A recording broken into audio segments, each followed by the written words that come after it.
पहनवाऊंगा। धोबी को बुलाए, भैया रजत, ये हमारे छोटे छोटे ग्वाल वाले हमारे साथी हैं और आज हम मामा ने मेरा देखने के लिए बुलाए। भैया जो तेरे कपड़े सूख रहे हैं हमारे ग्वाल वालों को पहना दोगे, तुम्हारी ऊपर इतनी कृपा हो जाएगी। क्योंकि ये गाय चला रहे थे, भूल दूषित हो रहे, ऐसे ही चले आए। मामा से मिल के आएंगे, तुम्हारे कपड़े हम तुम्हें ला के दे देंगे। मामा जो कुछ विदाई देंगे उस विदाई को भी तुम्हें दे देंगे। धोबी एकदम से क्रोध में आ गया, बोला तुम्हारे नट कंजरों जैसे भेष हो रहे हैं, ये राजशाही वस्त्र राजा महाराजाओं के क्या तेरे बच्चों को दे दें, इन गाय चराने वालों को दे दें। भगवान कहने लगे मेरे ग्वाल वालों से अब शब्द मत बोल। आप अब शब्द बोलेगा ना, एक चांटा तेरे मुंह पे मारूंगा मैं, तेरी सारी हड्डी निकाल दूंगा, तेरी सारी ताकत खत्म कर दूंगा मैं। भगवान छोटे ही है, जैसे भगवान कहा ना एक चांटा मारूंगा, जैसे ही वो दुष्ट धोबी भगवान को पकड़ने के लिए जैसे ही आगे बढ़ा, सुखदेव जी कहते हैं महाराज कृष्ण बहुत चंचल स्वभाव के थे, वो अनन्य चंचल स्वभाव के थे। जैसे ही वो दुष्ट आगे बढ़ा और भगवान ने भी अपनी पीताम्बरी को ऊपर किया, भगवान भी उसकी तरफ बढ़े और एक हत्ती ऐसे कसके मारी उसकी गर्दन में। भगवान ने जो हत्ती थी ना, इसमें धार इतनी तेज हो गई कि हत्ती से गर्दन किटके और जमुना में प्रभावित हो गई। बोलो गोविंद भगवान। एक ही हत्ती मारे थे, दूसरा हत्ती नहीं मारे, कस के मारे हत्ती गर्दन पर, जिससे उसकी गर्दन कट के जमुना में जाके गिरी। तो कहने लगे ग्वाल वालों से जितने कपड़े ना सूख रहे हैं पहनो। अब तो ग्वाल वाल तो थे ही, अनपढ़ तो थे ही, कमार तो थे ही। एक एक ग्वाल वाल चार चार कपड़े में फंसा रहा है, एक के ऊपर एक, एक के ऊपर एक। जो वो तो खुशी में कन्हैया ने मार दियो, अब कितने कपड़े में पहनो। भगवान बड़े प्रसन्न हो रहे हैं, देखकर सबरे ग्वाल वालों ने चार चार छह छह 10 जोड़ी कपड़े फंसा लिए शरीर में और चल दिए मथुरा को।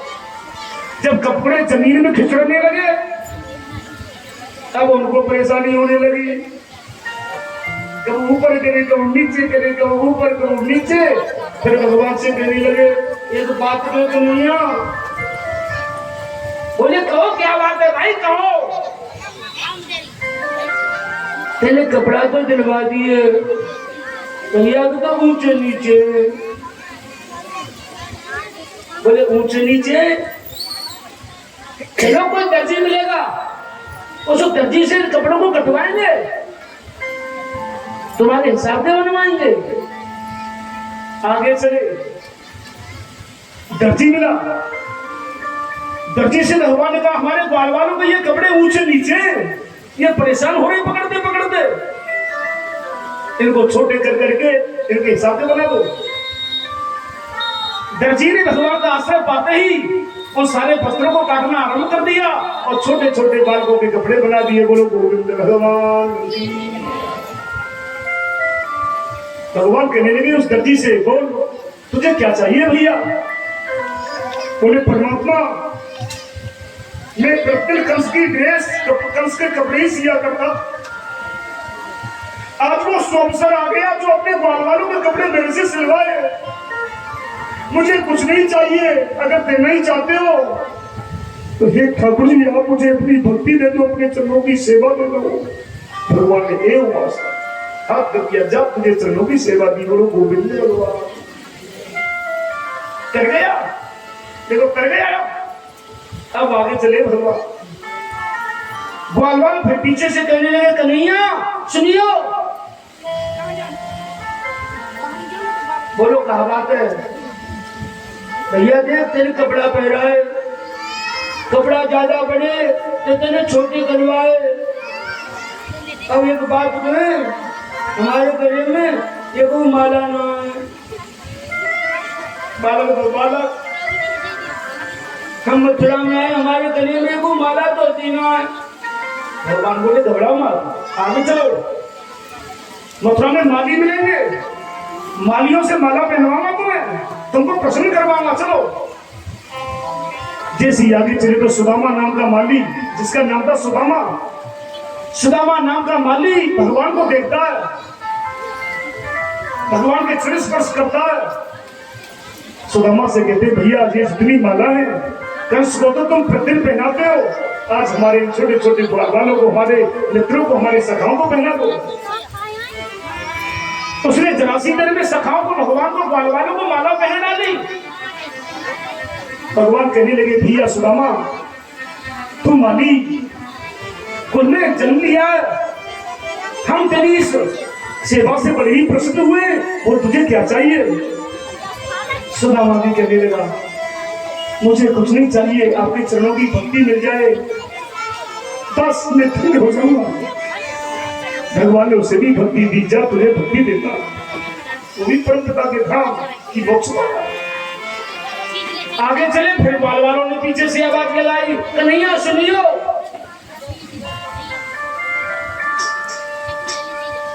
भगवान कहने लगे भाई अब क्या बात है, तुम एक संग चुनाव बता रहे सरदार को।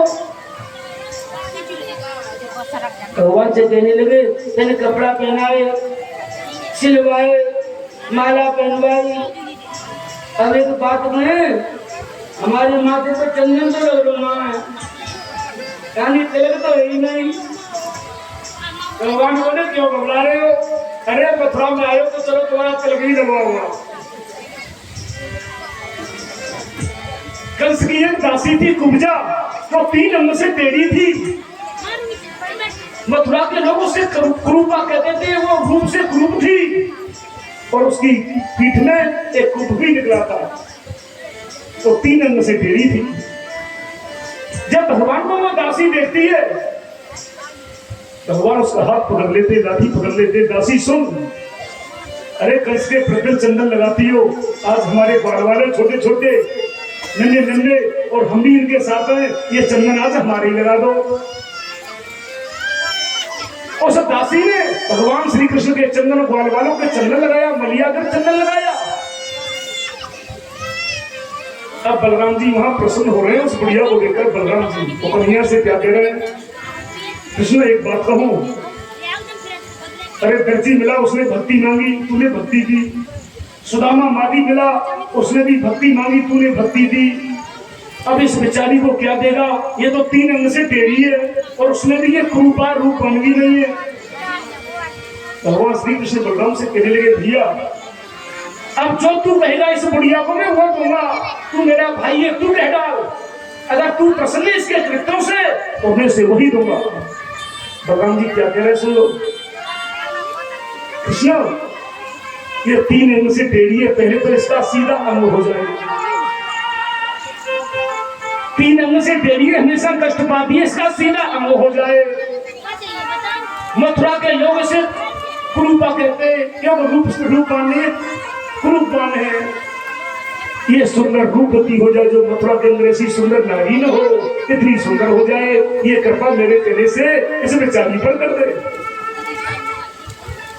पग राख्यो पग पीठ पर धरो, शीश पर श्याम और नेक उठाई चुमुक ने भई सुंदरी।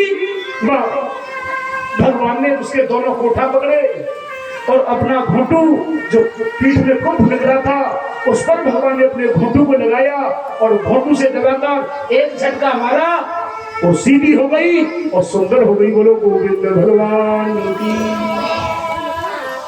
जब सुंदर हो गई भगवान का उसने हाथ पकड़ लिया, वो कहने लगी मेरे घर चलिए बनवारी जी, मैं देखूं बाट तुम्हारी।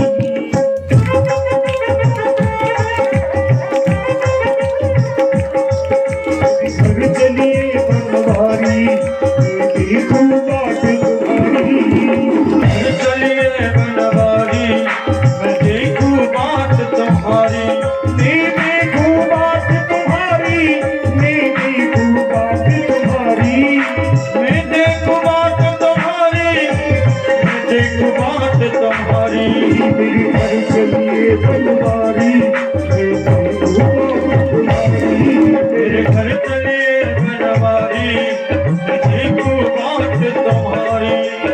बढ़ चले बनारी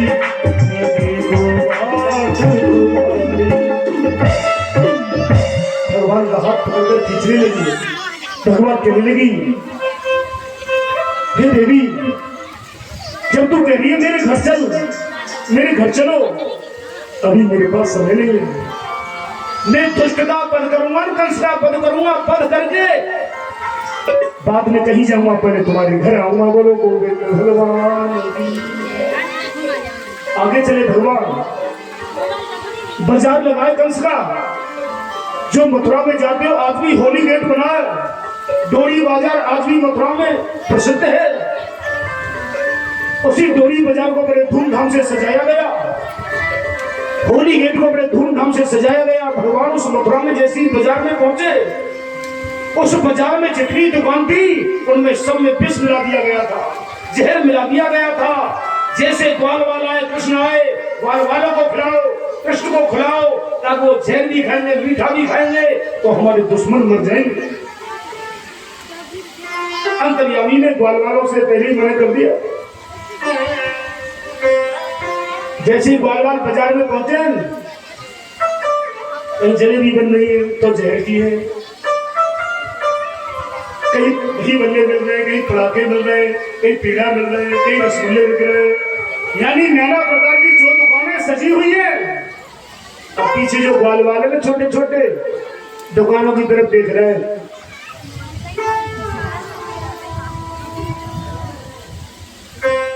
कन्हैया एक बात कहें, भगवान बोले क्यों, क्या पता नहीं जलेबी तो दुकान है, तो कुछ देखिए पटाखे बनना है, कम से कम खोखा में पटाखे धरवाए गए। भगवान बोले पागलों, इनमें छह मिला है, इनको छूना भी नहीं कोई। तुमने कोई भी चीज खाई, मेरी जिम्मेदारी खत्म हो जाएगी। तुम्हारी भैया कहेंगी मेरे बालक को तू संग ले गए हो मथुरा में, कहाँ है मेरा बालक? मैं क्या जवाब दूंगा? कहते सारे कोई चीज मत कहियो मेरे बिना पूछे।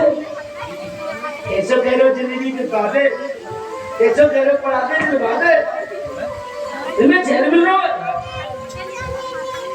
और जोर जोर से आवाज लगा रहे दुकानदार, कृष्ण आओ, कृष्ण हमारी मिठाई खाओ, ये मथुरा के मशहूर पेड़े हैं, तुम एक बार इनको तो खाओ।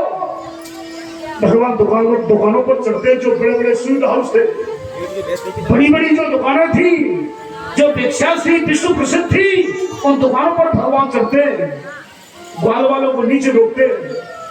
जैसी दुकानों पर चढ़े, दुकानदार को पकड़ा, एक मुंह का मारा इधर से, एक मुंह का मारा इधर से, उसको धराशायी किया और पूरी दुकान को पलट दिया रोड पर ही। दोनों भाई इस तरह से बिगड़े, इस तरह से बिगड़े, उस भयंकर बाजार में दुकान नीचे और दुकानदार दुकानों के ऊपर। बोलो गोविंद भगवान की। हाहाकार मच गया, सारे बाजार को भगवान ने तहस नहस जरासी देर नहीं कर दिया। जब कंस को पता चला, बाजार लुट गया, बाजार तहस नहस हो गया।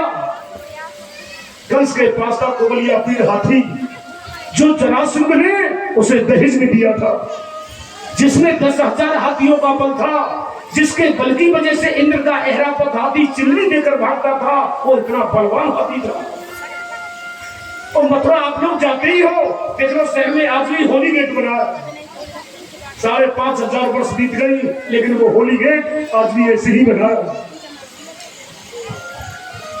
उसी होली गेट पर उस कुबलिया पीर हाथी को खड़ा करता है कंस, कि इसी द्वार से आएंगे, होली गेट से ही तो अंदर आएंगे। उसे काफी मदरा पिलाई जाती है, उसे इतना नशा कराया जाता है महाबतपुर हाथी को, कि कृष्ण बलराम आए, केवल हाथी के पैर के नीचे ही उन्हें दबा दो बस। ग्वाल वालों के साथ भगवान होली गेट पर पहुंच गए। छोटे छोटे भगवान, कितनी उम्र है भगवान की? 11 साल की। 11 साल की उम्र भगवान वहां पहुंच गए और पीलवान से बार बार कह रहे हैं, भैया पीलवान तू अपने हाथी को हटा ले, हम अपने मामा के मिलने को आए। लेकिन मदरा पाल दिए दिन दुष्ट। बार बार हाथी को आगे करना, बार बार पीछे को करना, बार बार आगे को करना, बार बार बच्चों को डराना, ये सब बलराम जी देख रहे थे। बलरामो, जिसके बल की कोई तुलना नहीं हो, बोलो गोविंद भगवान। बलराम पूरे भगवान के कार्यकाल में कहीं बोले नहीं हो, वो जानते थे ये प्रश्न ही अकेला भारी है, जो ये करेगा वही शुभ है, लेकिन उनको बोलना पड़ा। बलराम जी बार बार महावत से कहने लगे, ए भाई कृष्ण हमारा आगे खड़ा है, हमारा छोटा भाई है, तुझसे बार बार कह रहा हाथी को हटा ले, तू मान क्यों नहीं रहा है? अभी एक चांटा ऐसा मारूंगा कस के, तू अभी आगे हाथी से नीचे गिरेगा। जैसे ही बलराम जी ने कहा ना चांटा मारूंगा, उसने हाथी ने जैसे ही अंकुश को मारा और जैसे ही हाथी आगे के लिए बढ़ा, बलराम जी ने दोनों हाथों से उसके दांतों को पकड़ लिया, दोनों दांतों को पकड़ा और दांतों को झटके से उखाड़ा मुंह से। फिर उसकी सूंड को बलराम ने पकड़ा। सुखदेव जी कहते हैं महाराज, उसकी सूंड को पकड़ के उस हलवर ने, जिस तरह से बच्चे खेल से खेलते हैं ना, इस तरह से सूंड पकड़ के भगवान ने आकाश मार्ग को फेंका और धड़ाम से अगर पृथ्वी में गिरा, पृथ्वी पर गिरा। फिर भी बलराम का क्रोध शांत नहीं हुआ। जो हाथ में दांत लगे थे उसी के हाथी के, फिर भी बलराम जी नहीं माने, फिर भी उन दांतों को लेकर उस हाथी के ऊपर टूट पड़े, उसके पेट में भोंक दिए। बोलो गोविंद भगवान की। बोले कन्हैया से चला गए, अब मैं तेरे साथ हूं, अब तक तो कोई बात नहीं देख रहा था जब ये उदंडता करते आ रहे हैं, अब इनके साथ मुझे भी उदंडता ही करनी पड़ेगी। भगवान पहुंच गए धनुष यज्ञ, जो मेला रचाया था धनुष यज्ञ का मेला, और तो धनुष यज्ञ के पास पहुंच गए। धनुष के पास पहुंच गए जो परशुराम का दिया हुआ महामृत्युंजय धनुष, उसके पास पहुंच गए। बार बार कहने लगे भैया इस धनुष को उठा लो, इस धनुष को उठा लो, हम मामा से मिलने आए। लेकिन कोई सुनने वाला नहीं है। और वहां क्या कह रहे हैं, पहले धनुष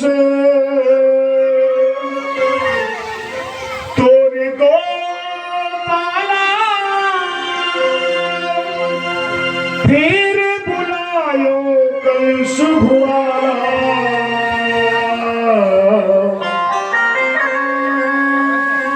ओ गोपाल, ओ कृष्ण, पहले उस धनुष को तोड़, तेरी भुजाओं में बल की पता चलेगी कितना बल है।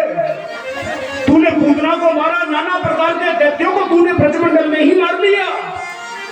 आज तेरे बल की पता चलेगी जब इस धनुष को उठाएगा। भगवान कहते नहीं मानोगे। भगवान श्री कृष्ण अपनी धोती को आगे चढ़ाते, अपने कुर्ते को ऊपर चढ़ाते, छोटे ही थे। उस महान कठोर धनुष को एकदम से भगवान अपने हाथ में ले लेते और हाथ में लेकर मुस्कुराते हुए राग से उस धनुष का खंडन कर देते हैं। बोले गोविंद भगवान। उसी दोनों जब दो खंड हो गए, उन्हीं खंडों को भगवान ने अपने हाथों से पकड़ा और जितने वहां पर महारथी योद्धा खड़े थे, मार मार धनुष के टुकड़े, मार मार धनुष के टुकड़े जमीन में धराशाही कर दिए। चांडूल, मांडूल, संतोषल, मुष्टिक, ये महान योद्धा थे कंस के। क्या नाम है इनका? चांडूल, मांडूल, संतोषल, मुष्टिक। ये चार महान योद्धा थे जो हमेशा ही भूतेश्वर अखाड़ा, भूतेश्वर मंदिर आज भी मथुरा में प्रसिद्ध है और भूतेश्वर अखाड़ा आज भी विश्व में क्या, विश्व में प्रसिद्ध है। हमारे भारत के लड़का लड़की तो वहां कुश्ती सीखते ही सीखते, करते ही करते, अन्य देशों को भी लड़के आकर, लड़कियां आकर उस भूतेश्वर अखाड़े में आज भी कुश्ती होती है। जाकर देख लेना वर्तमान में इतना भूतेश्वर अखाड़ा है, वो विश्व में आज भी प्रसिद्ध है। हमारे मथुरा, हमारे मध्य प्रदेश के, बुंदेलखंड के, बिहार के, गुजरात के, यानी आसपास के जितने प्रांतीय लोग हैं, उनके लड़का लड़की आज भी पहलवानी करते हैं मथुरा में आकर, और मथुरा में रहते हैं जाकर में। उसी अखाड़े में भगवान कूद गए अपनी धोती को लेकर, और अखाड़े में जैसे कूदे भगवान ने टाल ठोकना प्रारंभ कर दिया। कौन योद्धा है, कौन कुश्ती करेगा, हमसे आओ। और छोटे छोटे बालकों को देखकर जैसे जैसे बड़े बड़े महारथी कूदे ना, भगवान ने नीचे से उनके पैरों को पकड़ा, और धोबी जैसे कपड़ा धोता नीचे से पैरों को पकड़ा, घुमाकर सिर के बल भगवान ने चारों भाइयों का वध कर दिया। बोलो गोविंद भगवान की। 32 फुट ऊंचा सिंहासन पर कंस बैठा हुआ था। दोनों भाइयों ने नीचे से छलांग भरी और 32 फुट ऊंचे सिंहासन पर जाकर दोनों भाई पहुंच गए। कंस के बालों को पकड़ लिया, केसों को पकड़ लिया, तो कहने लगे, हाँ बोलो, तूने हमारी माता देवकी के केसों को ऐसे ही पकड़ा था ना? हमारी माता देवकी को रस्से उतारकर तूने मारने का पूरा प्रयास किया था ना? मेरी मां जमीन में पड़ के गौ की तरह जोर जोर से चिल्ला रही थी, भैया मत मारे, भैया मत मारे। तूने जवाबी दया नहीं की ना मेरी मां पर। हम उस मां के लाल आज समर्थ हो गए। हे मामा, जिस तरह से तूने मेरी मां को कष्ट दिया है, मेरे भाइयों को बारी बारी से तूने मारा है, मेरे पिता को कष्ट दिया है, आज तेरे पापों से पृथ्वी लथपथ हो गई है। तेरे पापों से ये मथुरावासी अति दुखित हो गए हैं। आज तेरा वध करने का समय आ गया है। अब तुझे संसार की कोई भी वस्तु बचा नहीं सकती। आज हम तेरा वध कर देंगे। बोलो गोविंद भगवान की। सुखदेव जी कहते हैं, महाराज, कंस के बाल पकड़ के भगवान ने एक ही घूसा उसके सीने में ऐसा मारा जिससे उसका प्राणांत हो गया। बोलो गोविंद भगवान की। अंदर हो जाओ, थोड़े थोड़े अभी भागवत के सामने जगह है। देखो कितनी जगह मेरे सामने। आगे बढ़ जाओ, आगे और हो जाओ, खूब सज जाओ, सज जाओ। आप भी बोल जाएंगे, भैया कैमरा लेकर थोड़ा मेरी साथ में घर जाएंगे। मेरी भैया आगे आ जाएंगी सब। देखो काफी जगह है, काफी जगह थोड़ी थोड़ी सज जाएंगी आगे। सब भैया लोग आ जाएंगे आगे। और ठाकुर जी की कृपा हुई, इसी के लिए तो ये सारे काम हो रहे हैं। इतनी जोर से हो, इतनी जोर से हो, जल जंगल हो जाए। बोलो इंद्र भगवान की, बोलो श्रीमद् भागवत भगवान की। आइए एक सुंदर भजन, उसके बाद भगवान गुरुकुल को जाएंगे और यहाँ से जरासंध की कथा और द्वारकापुरी का निर्माण और महारानी रुक्मिणी का विवाह प्रारंभ होगा। आइए। वृंदावन जावेगी, गोवर्धन जावेगी, आजा अंदर आजा, थोड़े थोड़े और रह जाओ। मेरे मन में आ रही है, चल संग मिलवाए गोरा, वहाँ दुनिया जा रही है। गोरा, वहाँ दुनिया जा रही है। वृंदावन जावेगी, बरसाने जावेगी, मेरे मन में आ रही है, चल संग मिलवाए गोरा, वहाँ दुनिया जा रही है। गोरा, वहाँ दुनिया जा रही है।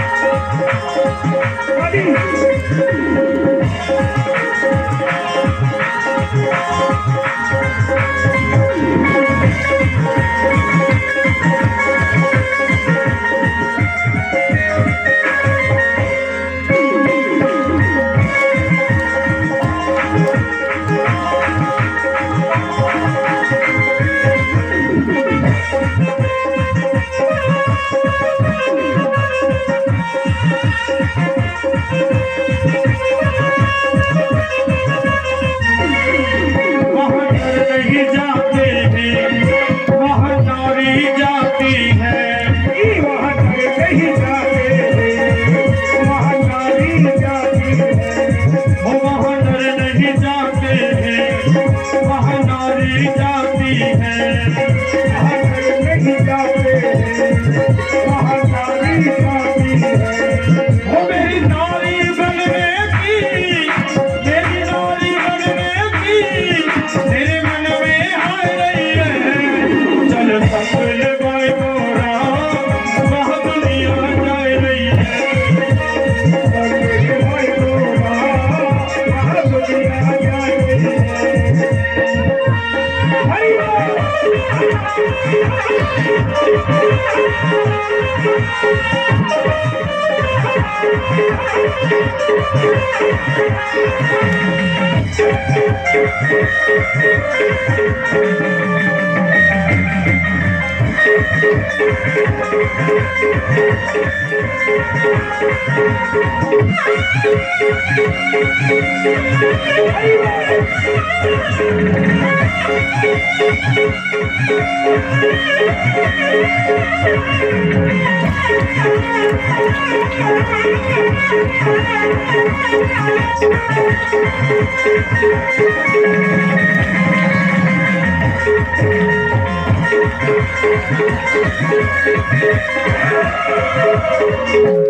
डमरू नहीं बजता, वहाँ मुरली बजती है।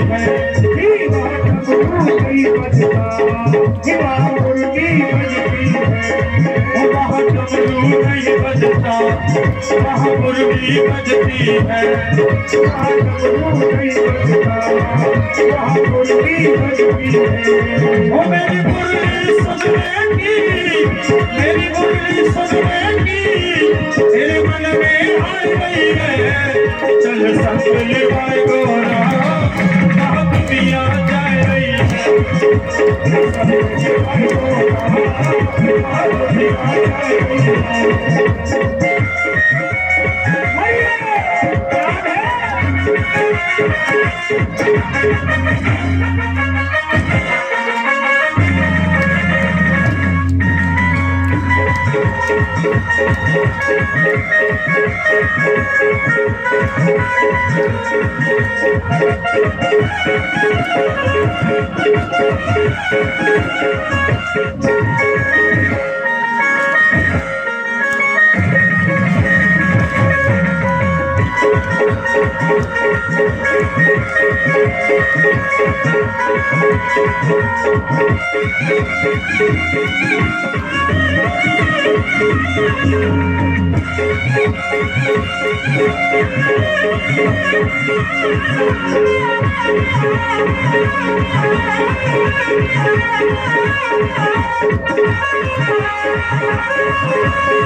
वहाँ भांग नहीं मिलती, वहाँ माखन मिलता है। वहाँ भाग नहीं मिलती, वहाँ भांग नहीं मिलती, वहाँ माखन मिलता है।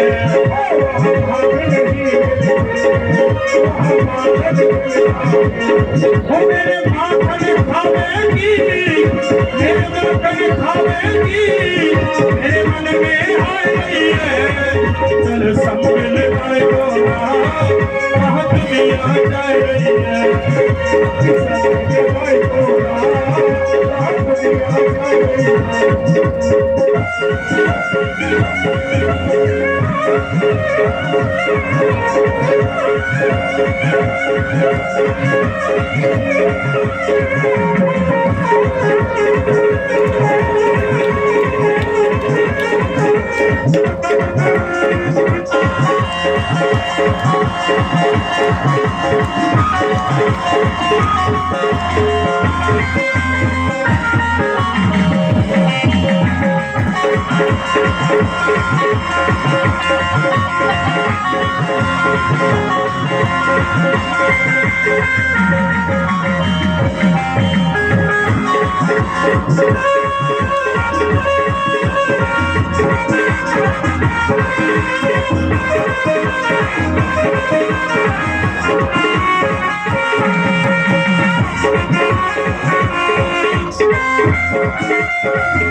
भगवान कृष्ण भगवान उनके सर पर मुकुट रखे उन्हें मथुरा का राजा भगवान ने घोषित किया।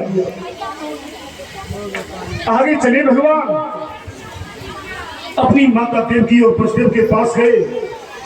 दोनों कारागार में बंधन में बंधे थे, हाथों में हथकड़ी, पैरों में बेड़ी, गले में तो उस ब्रह्म के जाते ही हाथों में हथकड़ी, पैरों में से बेड़ी, गले में से तो टूटकर जमीन में गिरती है और अपने दोनों लाडलों को, अपने दोनों बालकों को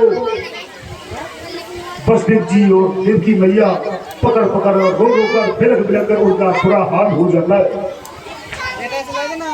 सुखदेव जी कहते हैं मैया देवकी का इतना बुरा हाल हो गया, रोते रोते रोते रोते माता अंधी होने के अस्वस्थ अवसर पर आ गई, अंधी होने के अस्वस्थ।